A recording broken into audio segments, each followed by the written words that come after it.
Hello students, good morning. I am Ravirenjan and I am going to teach also today English, and our topic is today pronoun. As all we know that we have to learn noun, noun and number, noun and case and more. Okay, तो आज हम आप लोगों को बताने जा रहे हैं कि प्रोनाउन क्या होता है और प्रोनाउन के कितने काइंड्स होते हैं. ओके स्टूडेंट्स, तो first of all I like to tell all of you that एक इंग्लिश में प्रोवर्ब है. क्या है कि while there is breath there is hope. In the sense क्या मैंने बोला कि while there is a breath there is a hope. इसका मतलब होता है कि जब तक सांस है तब तक आस है. तो मुझे उम्मीद है कि आप लोग समझ गए होंगे, क्योंकि हम लोग पढ़े और मेहनत करें. ठीक है, जब तक हम लोग कर सकते हैं तब तक इस चीज को हम लोग करें. और चलते हम लोग प्रोनाउन की तरफ. तो प्रोनाउन क्या होता? तो प्रोनाउन बहुत सिंपल सी भाषा है भैया. Pronoun means for a noun. Pronoun का मतलब ही नाउन होता है. मैंने डेफिनेशन 1 लिखा है और मैंने सेकंड डेफिनेशन लिखा है कि a noun is used instead of noun. ए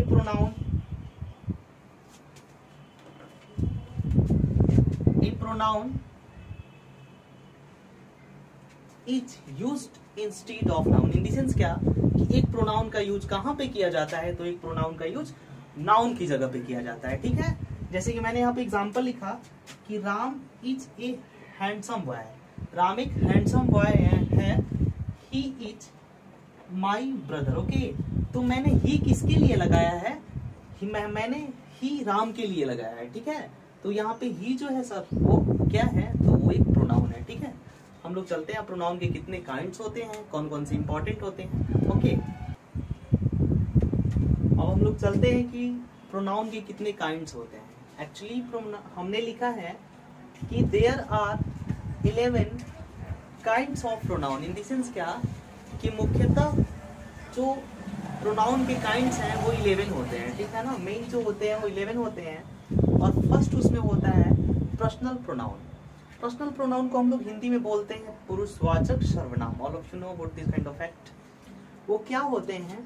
तो जैसे कि हम लोग यूज करते हैं आई का, मी का, वैसे ही वी का, अस का, यू का, he, him, she, her, it, they and them. Okay, dot dot dot etcetera. It's all क्या है सर? तो इट्स ऑल एक पर्सनल प्रोनाउन है. Okay students, next our topic is possessive pronoun. Possessive pronoun क्या होता?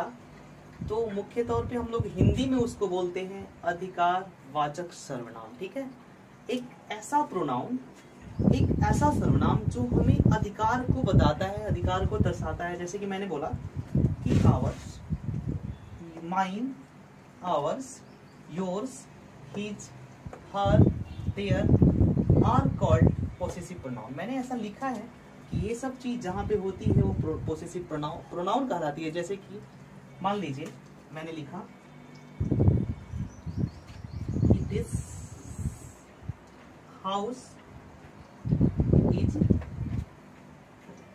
Mine. Okay, तो यदि आपसे कोई पूछता है कि इसमें पोसेसिव प्रोनाउन क्या है सर, तो आप बोलेंगे कि देखो सर पोसेसिव प्रोनाउन इसमें तो माइन है, क्योंकि माइन ही तो इंडिकेट कर रहा है कि ये घर तो है लेकिन किसका है? मेरा है. ओके स्टूडेंट्स, थर्ड क्या है? तो थर्ड डेमोस्ट्रेटिव प्रोनाउन है. डेमोस्ट्रेट हमें क्या बताता है? तो डेमोस्ट्रेट हमें टू शो बताता है. इन द सेंस क्या किसी चीज को संकेत करना, दिखाना डेमोस्ट्रेट कहलाता है. जैसे कि मैंने लिखा है डेमोस्ट्रेटिव प्रोनाउन का मतलब संकेत वाचक सर्वनाम. ओके, मैंने लिखा है कि this, that, this, those, such and the same are called demonstrative pronoun. जैसे कि मैंने बोला कि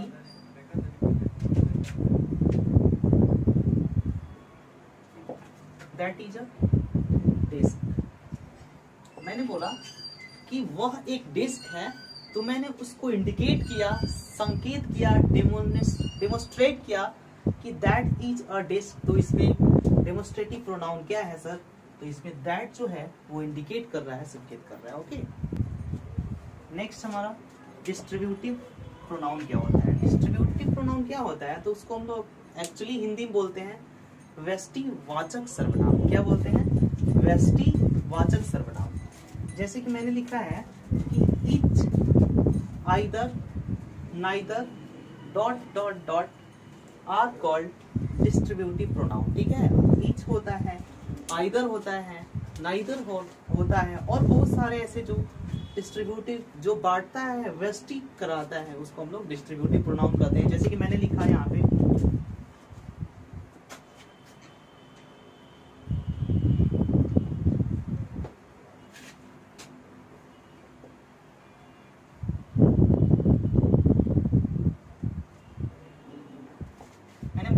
each boy is handsome। Okay, तो ये क्या है, तो एक इसको हम लोग डिस्ट्रीब्यूटिव प्रोनाउन बोलते हैं। आगे हम लोग चलते हैं, नेक्स्ट क्या है,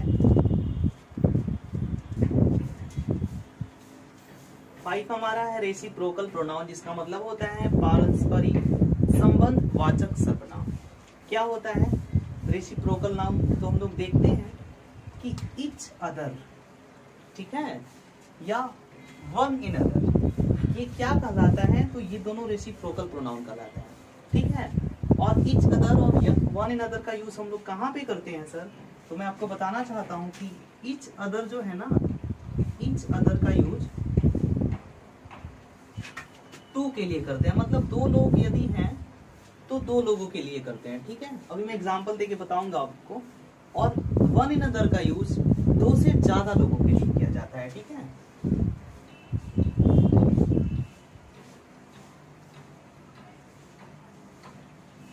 मोर देन 2, मतलब कि ईच अदर का यूज 2 के लिए ठीक है, लेकिन यदि 2 से ज्यादा लोग हैं तो वन इन अदर।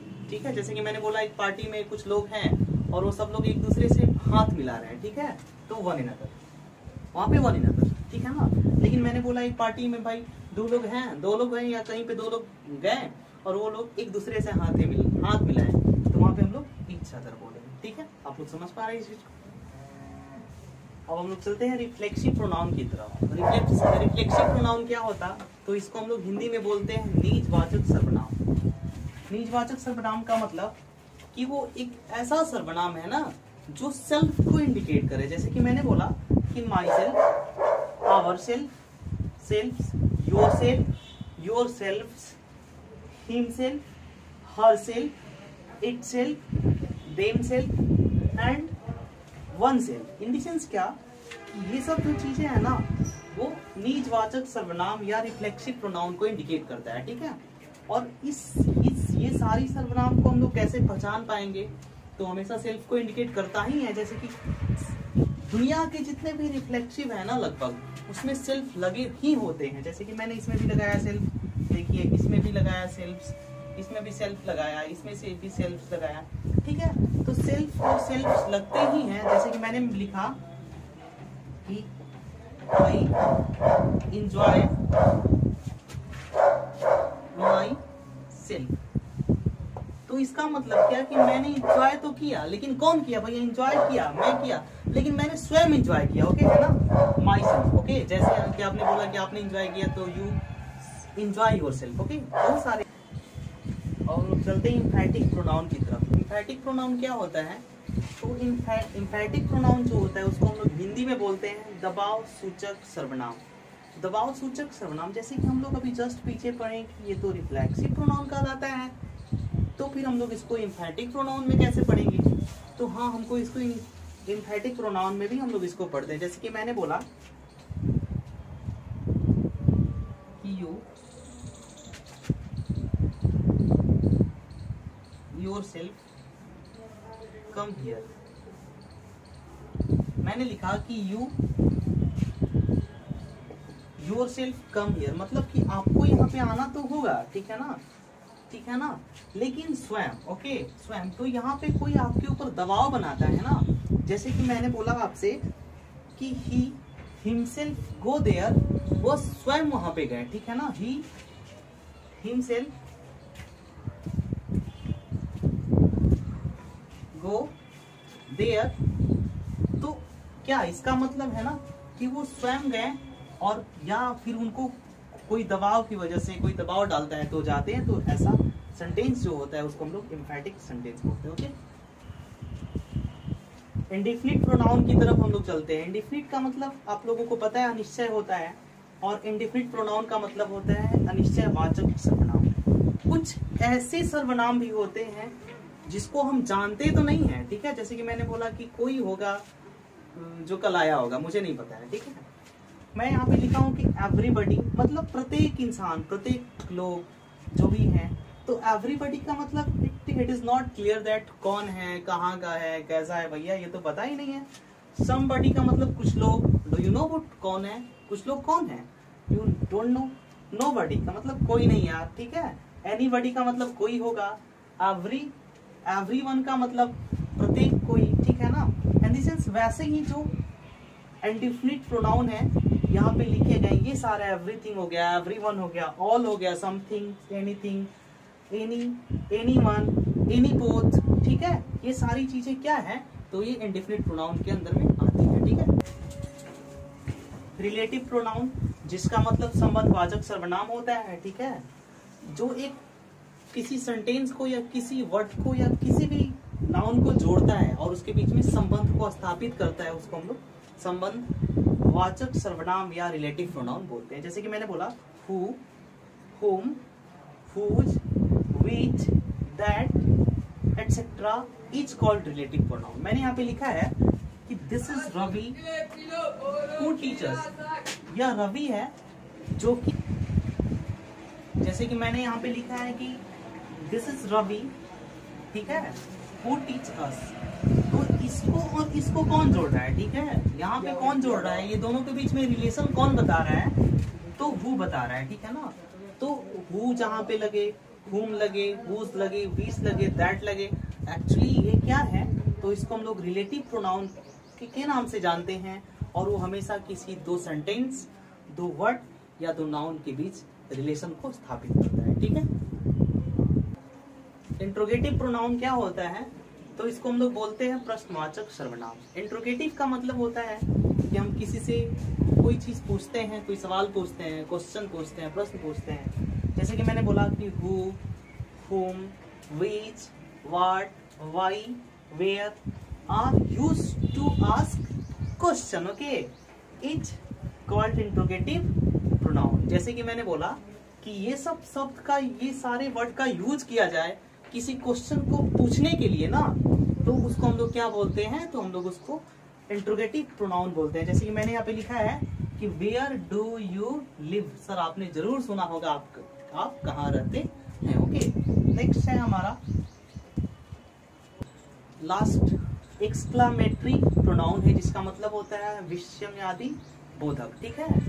हमने लिखा है कि व्हाट का यूज होता है, what is use to sense of surprise. In the sense क्या, what is use to sense of surprise, ठीक है ना। व्हाट का यूज जब सरप्राइज के सेंस में होता है तो it is called exclamatory pronoun. In the sense क्या, कि what is use to sense of surprise.